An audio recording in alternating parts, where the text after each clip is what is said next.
Moco Buku Channel.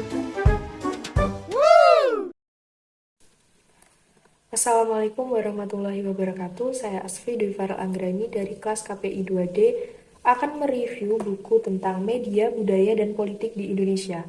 Buku yang dikarang oleh dua orang yaitu Krishna Sen dan juga David T. Hill dan diproduksi oleh Institut Studi Arus Informasi yang bekerja sama dengan PT Media Lintas Inti Nusantara. Di buku ini ada 282 halaman dan ada 7 bab di dalamnya. Di antaranya adalah bab pertama, terjemahan dan pelanggaran. Bab kedua, pers, industri dan ideologi. Bab ketiga, radio, revolusi dan regulasi. Bab 4, televisi, lintas batas, transmisi dan citra lokal. Bab yang kelima adalah sinema nasional, citra global dan makna yang dipertentangkan. Bab 6, industri musik, pertunjukan dan politik. Bab 7, internet, politik dan dunia maya. Di sini saya akan mereview tentang dua bab yaitu bab 3 dan bab 4 tentang revolusi dan regulasi, bab 4 tentang televisi, lintas batas, transmisi, dan citra lokal.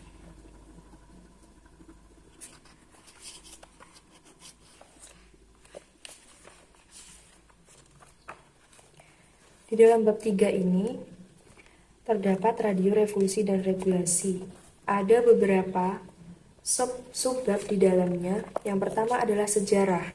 Sejarah ini membahas tentang teknologi, sejarah dari teknologi tersebut. Teknologi menyalurkan suara melalui gelombang elektromagnetik dengan cepat diterapkan di wilayah Hindia karena aplikasi komersial dan politisnya yang strategis. Yang kedua ada sebuah orde baru bagi radio. Di sini dicantumkan dari sejalan dengan transformasi politik Indonesia sepanjang akhir 1960-an. Demikian pula radio sebagai industri dan medium politik dan budaya juga mengalami perubahan. Di subbab yang ketiga terdapat regulasi. Apa itu regulasi? Regulasi adalah aturan yang dibuat otoritas untuk mengawasi segala hal agar berjalan tertib dan lancar. Jadi regulasi itu adalah peraturan-peraturan yang dibuat oleh suatu lembaga.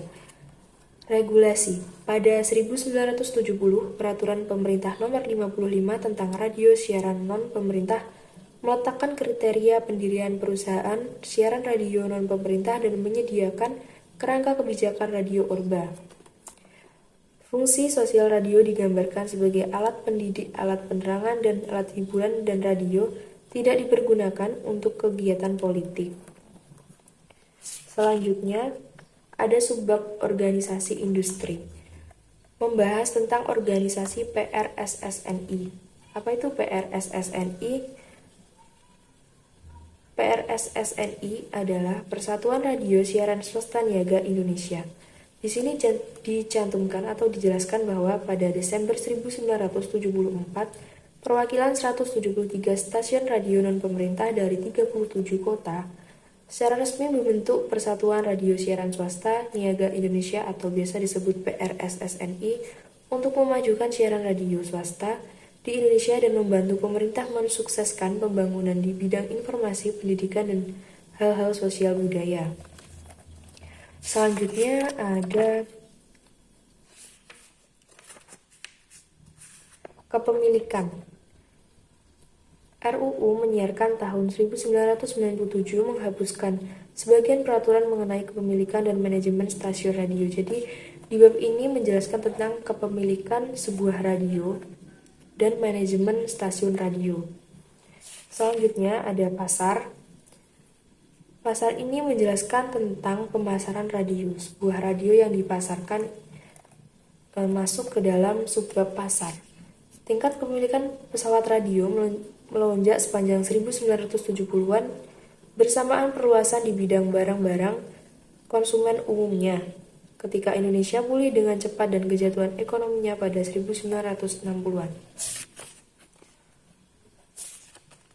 Selanjutnya ada isi siaran. Isi siaran di dalamnya terdapat bahasa siaran. Di pedalaman atau pedesaan lebih banyak orang pada siaran informasi seperti program-program pembangunan pertanian dan perdesaan dalam bahasa daerah daripada dalam bahasa Indonesia. Jadi bahasa siaran itu termasuk ke dalam bahasa-bahasa yang terdapat di dalam siaran tersebut. Yang kedua ada siaran asing. Popularitas musik asing di berbagai stasiun radio Indonesia bagaimanapun tak terlalu menjadi perhatian Urba dibanding kecenderungan para pendengar Indonesia untuk memutar tombol mereka dari stasiun lokal ke stasiun asing. Jadi yang stasiun asing itu membahas tentang siaran-siaran asing dari luar negeri. Lalu selanjutnya ada berita. Berita ini di radio sebagaimana di televisi, pemerintahan Orba memberi penekanan besar pada monopolinya di produksi berita. Berita ini termasuk di dalam berita di dalam radio. Jadi apa yang disiarkan itu termasuk namanya adalah berita. Di subbab yang selanjutnya ada subbab terakhir yaitu warisan Orba. Meskipun perannya dalam memediasi kelahiran negara Indonesia, cukup diakui radio tetap beroperasi sebagai salah satu media massa yang paling lokal ditinjau dari berbagai cara. Tak seperti televisi dan bahkan juga media cetak dan industri penerbitan, penggunaan bahasa daerah tersebar luas baik di radio publik maupun radio swasta. Di pihak lain, pemerintah Orba telah mencoba memaksakan monopoli berita yang sangat terpusat dengan mengharuskan semua stasiun merelay siaran berita RRI. Sejak pertengahan 1980-an, pemerintah telah memperkuat kontrol hierarki pusat dari Depen dengan mengurangi peran penguasa lokal. Monopoli berita tersebut selalu lebih bersifat legal daripada kenyataannya, runtuh dalam hari-hari menjelang jatuhnya Soeharto. Seperti akan kita lihat di bab selanjutnya, di hari-hari akhir rezim Soeharto, ABRI mencoba pengawasan kerasnya yang terakhir terhadap televisi nasional. Namun liputan radio terus-menerus atas aktivitas di jalanan dan kampus-kampus di banyak kota besar dan kecil di Indonesia menarik hanya sedikit perhatian militer yang menaruh perhatian penuh pada penyelamatan jalan-jalan di ibu kota. Selanjutnya kita akan membahas tentang bab 4, televisi lintas batas, transmisi, dan citra lokal. Di dalam bab ini terdapat beberapa subbab, antara lain yang pertama, menelevisikan Indonesia. Jadi di dalam bab menelevisikan Indonesia ini dijelaskan tentang memperkenalkan apa itu televisi. Lalu di subbab yang kedua, televisi swasta, visi nasional, memaparkan tentang apa itu televisi swasta.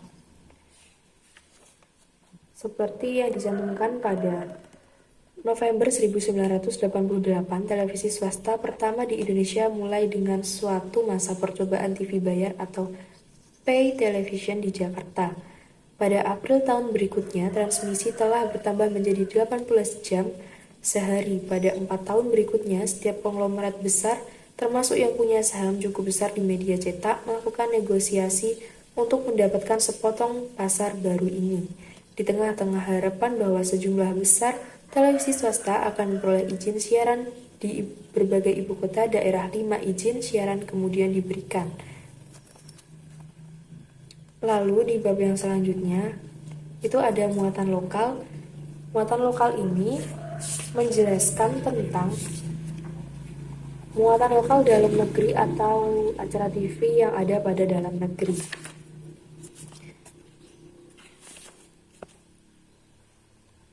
Lalu yang di bab selanjutnya itu ada pasar.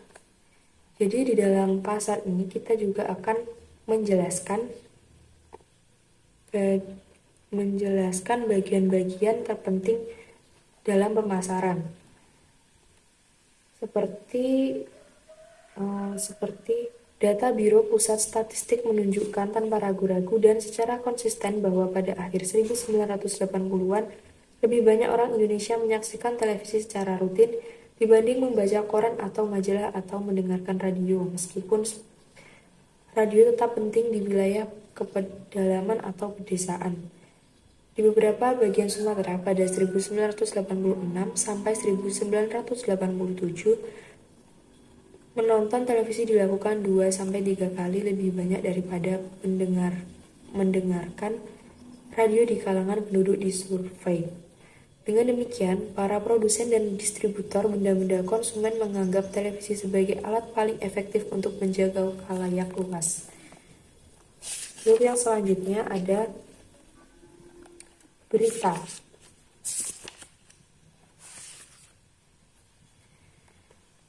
Berita hari ini, benarkah berita yang disiarkan dari hari tersebut adalah berita real yang baru saja terjadi atau masih hangat terjadi?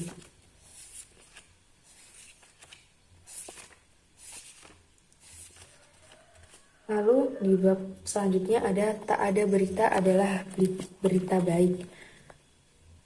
Yang dimaksud di dalam ini itu adalah berita dalam negeri di TVRI hampir selalu berita lama dalam hal sudah dimuat di surat kabar.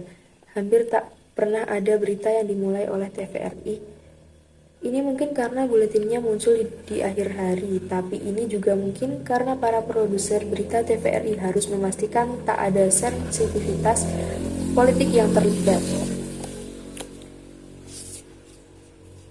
Jadi berita yang disiarkan itu adalah berita yang baik. Lalu di subbab selanjutnya ada berita hari ini. Benarkah berita yang disiarkan itu adalah berita-berita yang masih hangat diperbincangkan atau yang masih baru saja terjadi? Seperti kisah kerusuhan Jakarta itu sama-sama menjadi pembuka seputar Indonesianya RCTI dan Berita Nasional TVRI. RCTI memberikan waktu 6 menit, 4,5 menit berisi gambar-gambar kerumunan kerusuhan, anak-anak sekolah turun ke jalan dan cuplikan pidato yang menyeramkan oleh seorang anggota kelompok PDI yang didukung pemerintah. Jadi berita seperti tersebut itu adalah berita yang masih barusan terjadi.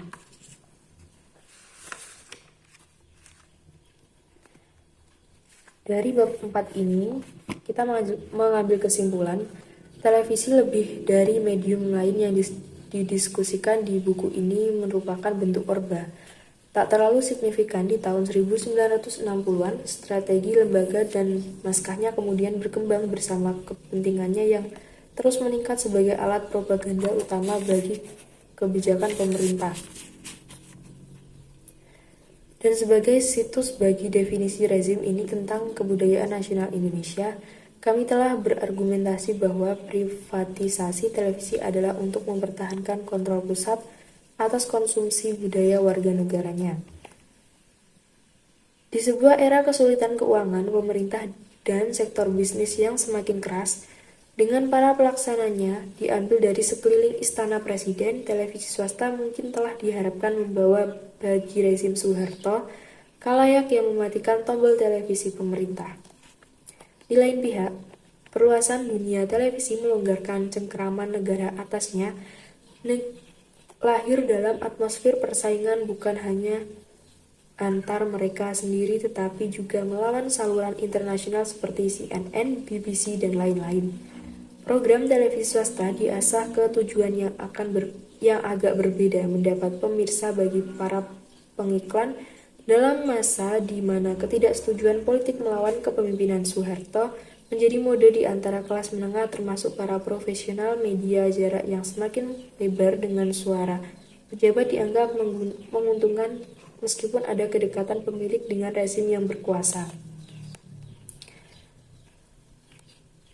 Kami telah berargumentasi bahwa kontrol pemerintah Orba atas televisi dan pemirsanya telah mengabur sejak 1980-an. Pada 3 Februari 1999, Menpen Yunus Yosfiah mengumumkan suatu perluasan dramatis atas sektor siaran dan pendirian televisi kabel.